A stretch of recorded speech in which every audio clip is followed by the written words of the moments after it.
أعوذ بالله من الشيطان الرجيم. بسم الله الرحمن الرحيم. نحمده ونستعينه ونستغفره ونتوب إليه.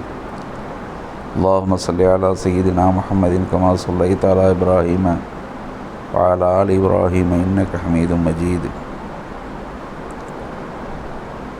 அன்பிற்குரிய சமூக சொந்தங்களே, அன்பு சகோதரர்களே, அஸ்ஸலாமு அலைக்கும் வரஹ்மத்துல்லாஹி தஆலா வபரகாத்துஹு.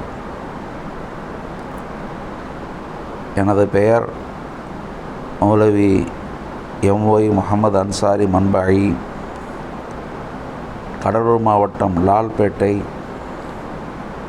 நான் இங்கே லால்பேட்டையிலே ஒரு நர்சரி அண்ட் பிரைமரி ஸ்கூல் நடத்தி கொண்டிருக்கிறேன்.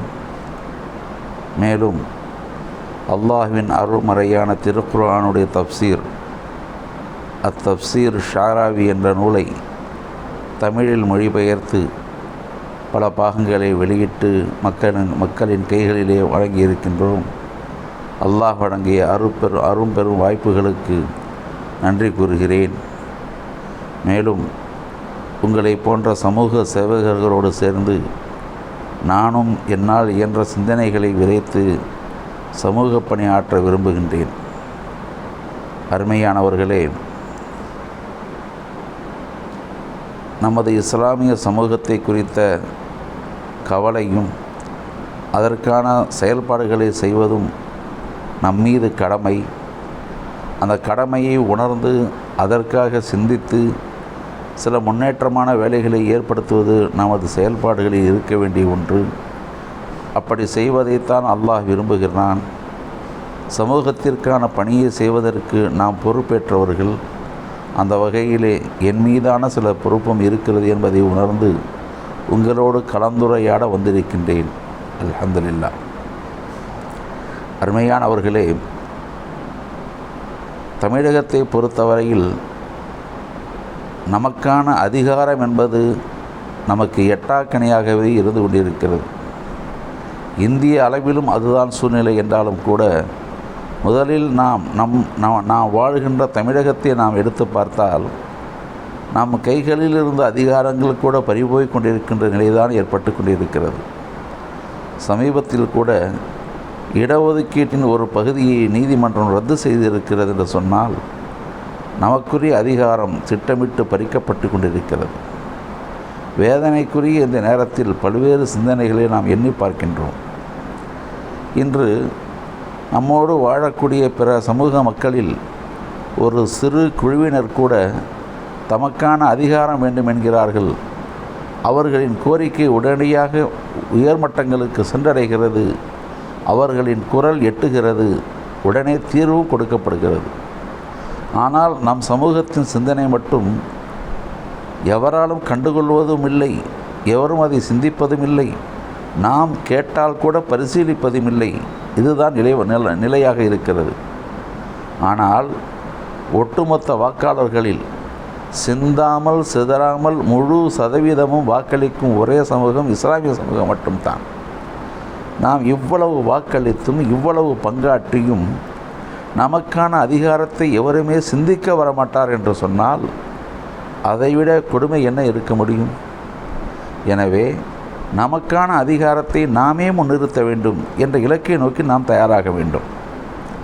அருமையானவர்களே, என் மனதில் ஏற்படுகின்ற குறைகளில் மிகப்பெரிய ஒரு குறை என்னவென்று சொன்னால், நான் பல்வேறு வாத விவாதங்கள் செய்யக்கூடிய டிவி சேனல்கள், யூடியூப் சேனல்களை காண்பேன்.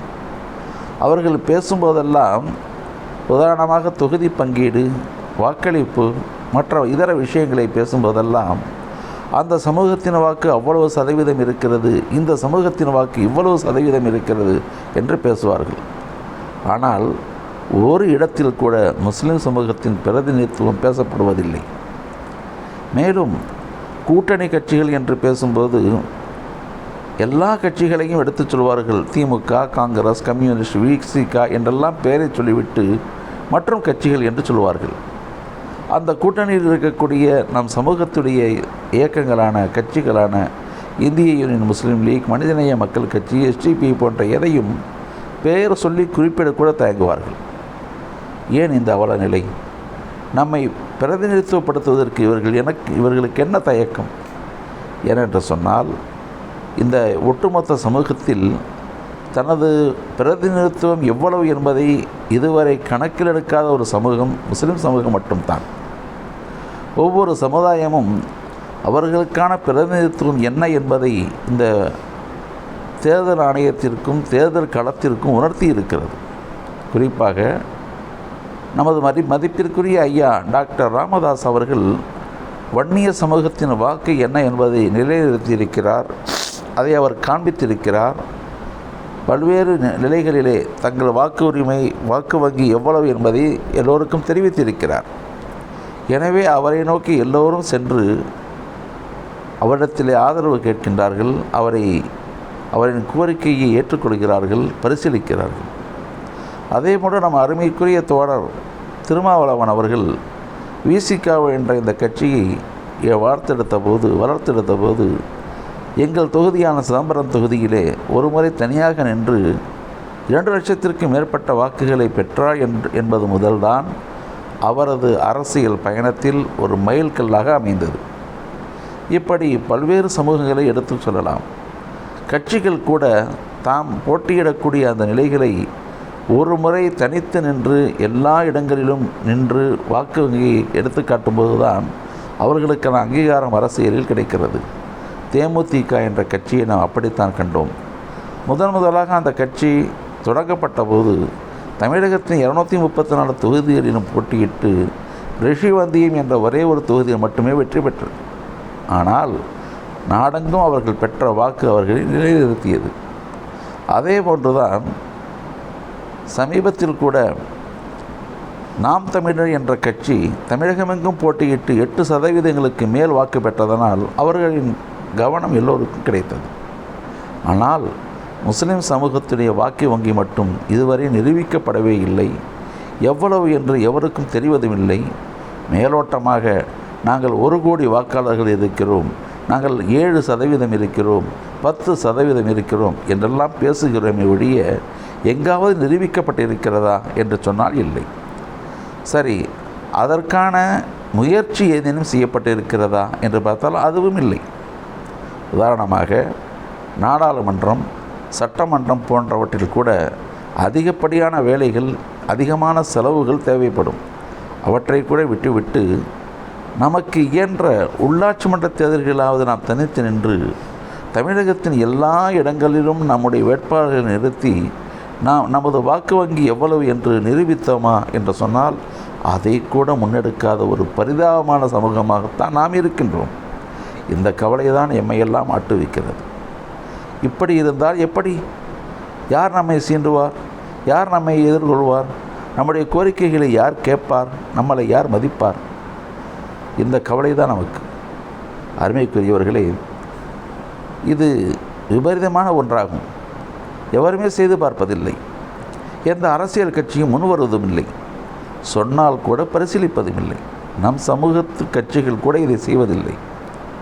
அவர்களுக்கு எத்தனையோ சிந்தனைகள், பிரச்சனைகள், கூட்டணிகளால் ஏற்படக்கூடிய தொல்லைகள், இப்படி பல்வேறு நோக்கங்களால் அவர்கள் அவற்றை முன்னெடுக்க முடியாமல் இருக்கிறார்கள்.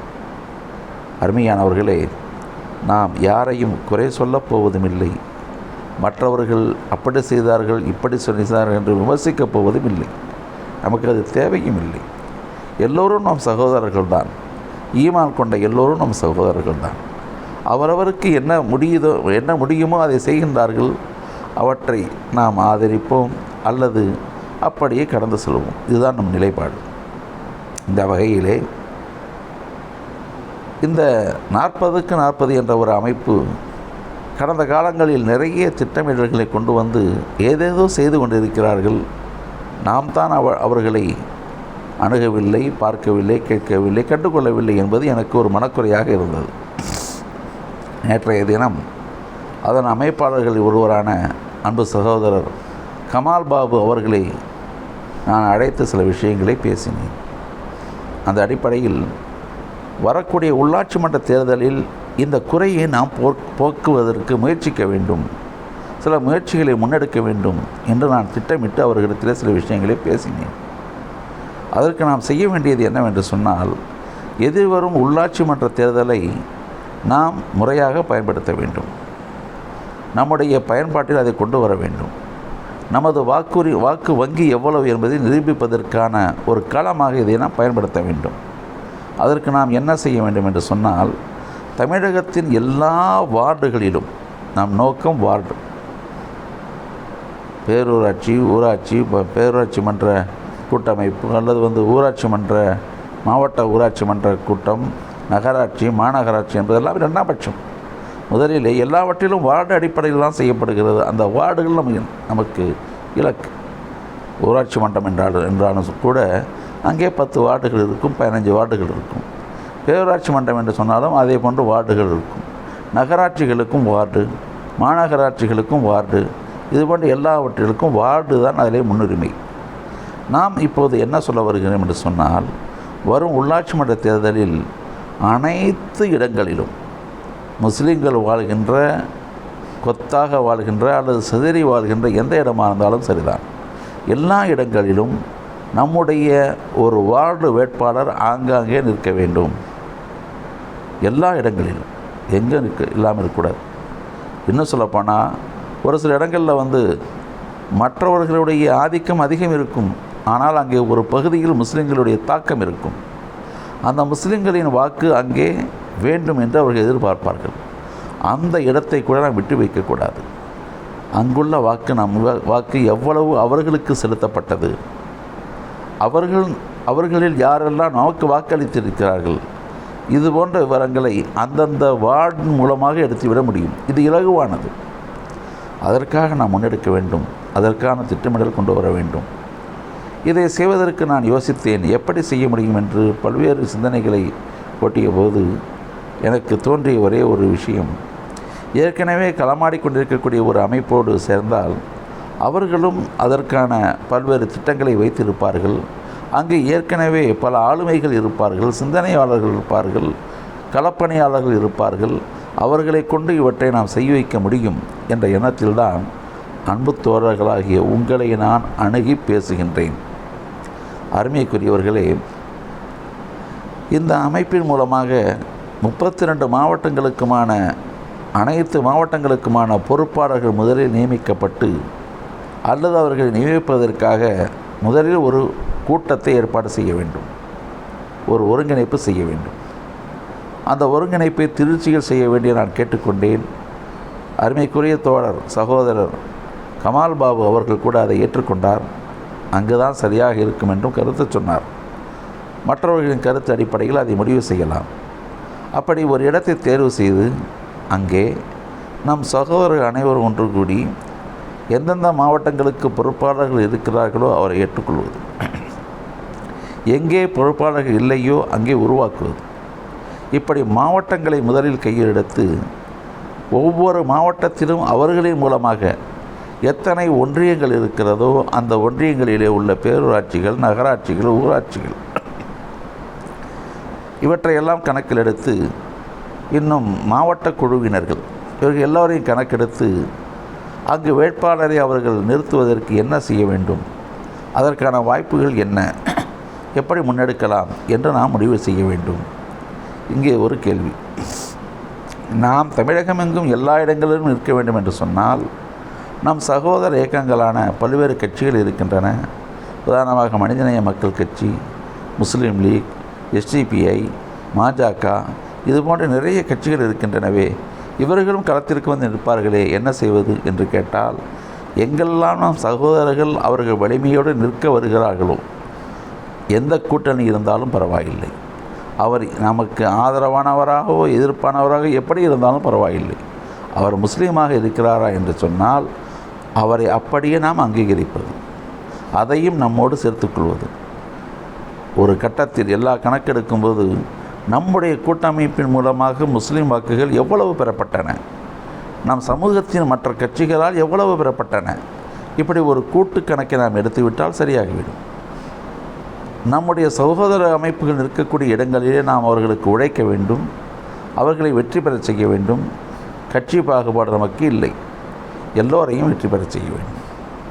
திரும்ப அவர்கள் மற்ற இடங்களில் நமக்கு உதவி செய்வார்களா என்று கேட்டால் உத்தரவாதம் வேண்டாம், உத்தரவாதம் இல்லை.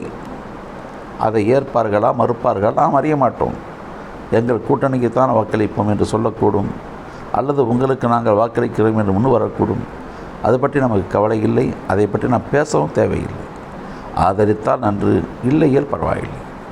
நாம் நம்முடைய நோக்கங்களை மட்டும் எல்லா இடங்களிலும் நாம் போட்டியிட வேண்டும், எல்லா இடங்களிலும் வாக்குகளை நாம் வாங்க வேண்டும். வெற்றி பெற்றால் அல்லாஹ்வின் நாட்டம், இல்லை என்று சொன்னால் நமக்கு வாக்குடைய எண்ணிக்கை, இதுதான் நம்முடைய இலக்கு. இந்த வகையிலே நாம் இவற்றை செய்வதற்கு திட்டமிட்டால் நிச்சயமாக இன்ஷா அல்லாஹ் வரக்கூடிய உள்ளாட்சி மன்ற தேர்தலில் நாம் இதை கண்டுகொண்டு விட முடியும்.